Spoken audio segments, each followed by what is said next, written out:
Selamat pagi Mas Thomas. Kami mengucapkan terima kasih atas waktunya untuk kami wawancari. Jadi kami meyakini pengalaman Mas Thomas ini dalam membangun bisnis dan merupakan sumber jalan yang sangat berharga, terutama dalam hal kepemimpinan, komunikasi interpersonal, manajemen konflik, serta motivasi kerja tim. Jadi melalui wawancara ini kami berharap dapat menggali berbagai nilai, strategi, dan keterampilan personal yang telah Mas terapkan selama meniti perjalanan karir. Dengan demikian, izinkan kami menyampaikan beberapa pertanyaan yang telah kami siapkan. Jadi yang pertama, bagaimana awal usaha ini dibangun, Mas? Awal usaha ini dibangun, oke.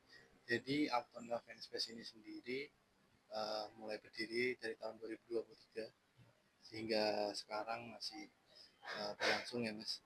Dan pada awal-awal dulu merintis emang kurang apa ya, dulu tuh nggak rame ya Mas di sini, tapi dengan seiring berjalannya waktu, dengan promosi marketing yang kita jalankan, sekarang ini semakin baik dan lebih rame lah seperti itu. Lalu, bagaimana cara Anda menyelesaikan masalah atau perbedaan pendapat yang terjadi dalam tim? Untuk menyelesaikan permasalahan dalam tim, biasanya saya ini melakukan rapat atau evaluasi setiap bulan, 1 bulan sekali ya Mas. Jadi kita berdiskusi antara karyawan maupun manajemen maupun tim marketing. Jadi kita kumpul jadi satu, kita membahas apa yang menjadi permasalahan di mungkin di kasus-kasus tertentu. Nah setelah itu kita diskusi mencari jalan keluarnya seperti apa. Lalu setelah itu kita terapkan. Nanti setelah kita terapkan itu kita akan evaluasi lagi setiap bulannya apakah sudah berjalan dengan baik atau belum. Seperti itu. Lalu, bagaimana cara Anda membuat keputusan saat menghadapi suatu sulit yang mengaruhi jalannya bisnis Anda? Sorry Mas, gimana lagi Mas? Bagaimana cara Anda membuat keputusan saat menghadapi situasi sulit? Oke, untuk mengambil keputusan ini biasanya saya berdasarkan dengan pengalaman ya Mas. Jadi setiap uh, ada beberapa opsi yang tersedia di depan saya biasanya mengambil keputusan ini berdasarkan pengalaman yang sudah saya jalani. Jadi dengan background itu, harapan saya itu ketika saya membuat pilihan nantinya itu akan dapat bisa lebih baik lagi untuk kedepannya seperti itu. Biasanya kan di Bagaimana cara Anda mengatur kerjasama antar tim di organisasi agar semua bisa bekerja dengan baik untuk mencapai tujuan bisnis? Untuk mengatur tim atau organisasi di bisnis saya itu saya biasanya melakukan meeting setiap bulannya Mas. Jadi kami saling berdiskusi satu sama lain ketika ada masalah kita telusuri permasalahan seperti apa, lalu kita cari jalan keluarnya, lalu setelah kita terapkan nanti kita evaluasi lagi apakah sudah berjalan dengan baik atau belum. Seperti itu. Untuk laporannya seperti apa ya? Untuk laporan seperti apa yang biasanya Anda untuk mengecek dan melaporkan hasil kerjasama tim atau organisasi secara rutin? Untuk laporan sendiri saya biasanya berupa chat di grup WhatsApp. Jadi ketika ada sesuatu informasi yang perlu disampaikan secara cepat, biasanya saya melakukan chat di WhatsApp. Nah, jadi kita saling terkoneksi satu sama lain terhadap tim. Jadi kita koordinasinya secara cepat. Terus ada bentuk reward yang Anda berikan kepada karyawan dan bagaimana reward tersebut bisa membuat mereka lebih semangat dalam bekerja? Untuk reward sendiri saya memberikan dalam berupa cash setiap bulannya kepada salah satu karyawan saya yang nanti memiliki titel sebagai karyawan teladan di bulan tertentu. Nah, dari reward ini harapan saya nantinya dapat memotivasi karyawan ini untuk bekerja lebih baik lagi. Seperti itu. Yang selanjutnya, bagaimana cara Mas Thomas jika ada karyawan yang melakukan kesalahan dan bagaimana pengaruh hukuman atau sanksi terhadap semangat kerja tim secara keseluruhan? Untuk karyawan yang tanda kutip melanggar aturan atau nakal ya Mas, biasanya saya memberikan punishment berupa yang pertama ini menegur dulu. Setelah mereka mengabaikan teguran saya memberikan SP atau surat peringatan. Nah, surat peringatan ini ada 3. Yang pertama itu masih agak ringan, yang kedua udah berat nih Mas. Nah, yang ketiga, surat peringatan ketiga itu sudah sangat berat. Ketika mereka sudah dapat surat peringatan ketiga, langkah selanjutnya yang saya terapkan adalah meng-cut off mereka supaya mereka ini jelas seperti itu.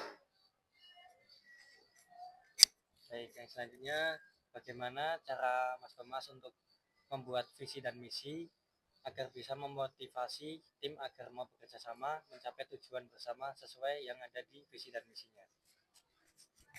Langkah pertama yang saya terapkan, saya menjelaskan visi dan misi perusahaan saya kepada tim saya. Lalu setelah itu memberikan mereka sedikit edukasi terkait dengan pekerjaan mereka supaya mereka ini semangat untuk bekerja dan juga menerapkan aturan yang jelas di perusahaan saya sehingga nanti menuju visi atau misinya ini dapat berjalan dengan sesuai yang saya inginkan seperti itu. Baik, untuk pertanyaan selanjutnya, apakah apa pelajaran yang paling penting yang Mas dapatkan dari kegagalan dalam mengelola bisnis dan bagaimana kegagalan tersebut dapat mengubah cara Masnya memimpin sebuah bisnis? Kegagalan yang saya alami selama saya merintis hingga sekarang tuh sangat banyak, Mas. Jadi ketika di jalan itu saya selalu mengalami kegagalan, tapi dari kegagalan itu saya selalu belajar. Karena di sisi lain saya ini tidak ada mentor sama sekali, jadi ketika ada permasalahan ke depan saya selalu belajar. Jadi ibaratnya itu learning by doing seperti itu. Nah, ini yang mengubah cara kepemimpinan saya gitu, Mas. Jadi yang dulu mungkin saya tidak terlalu peduli terhadap karyawan, kini saya udah mulai memberikan semangat atau motivasi kepada mereka. Baik, untuk pertanyaan yang terakhir, apakah ada saran atau pesan yang Masnya ingin sampaikan kepada mahasiswa atau anak-anak muda yang ingin merintis karir dalam bisnis, terutama soal pentingnya kerjasama dengan tim dan kemampuan berkomunikasi kepada orang lain? Bagi mahasiswa di luar sana yang ingin merintis karir di bidang bisnis, menurut saya sarankan untuk kalian itu jangan takut mencoba. Pasti kegagalan ketika kalian mulai bisnis itu sangat banyak sekali. Terus untuk cara gimana mengatur tim di bisnis kalian nanti itu tergantung dari kalian memimpinnya. Jadi cara apapun yang kalian pakai kepada tim kalian itu bergantung pada komunikasi kalian terhadap tim. Gimana kalian jelasin visi dan misi kalian, serta gimana cara menumbuhkan motivasi kepada karyawan kalian. Nah, satu lagi untuk mahasiswa di luar sana, jangan berekspektasi lebih ketika kalian bisnis itu langsung cepat kaya. Jadi menurut saya nikmati dan hargai proses yang kalian jalani seperti itu. Baik, demikian wawancara yang dapat kami sampaikan. Kami mengucapkan terima kasih kepada Mas Thomas yang telah menyempatkan waktu dan perhatiannya untuk menjadi narasumber kami. Kami harap Masnya sehat selalu, kemudian bisnisnya selalu lancar dan sukses. Ya, terima kasih.